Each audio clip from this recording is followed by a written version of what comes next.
मित्रों, मैं एक बात बताने आया हूं।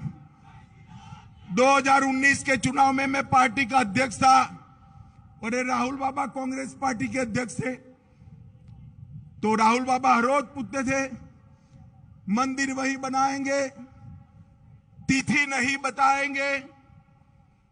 और राहुल बाबा कान खोलकर सुन लो और सब रूम वालों आप भी टिकट करा लो।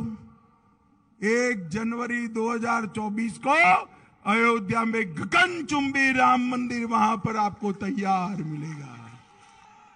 और सिर्फ राम मंदिर नहीं, 1 आध साल 2 साल जाने दीजिए, अपना मां त्रिपुरा सुंदरी का मंदिर भी ऐसा भव्य बनेगा कि पूरी दुनिया यहां देखने को आएगी। काशी विश्वनाथ का मंदिर का कॉरिडोर बनाया,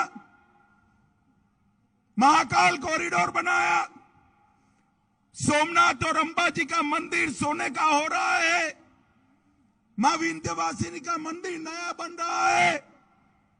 आज ही मुझे सीएम आसाम मिले थे, वहां पर भी मां का मंदिर सबसे बड़ा और भव्य बनाने का काम ये भारतीय जनता पार्टी के लोग कर रहे हैं।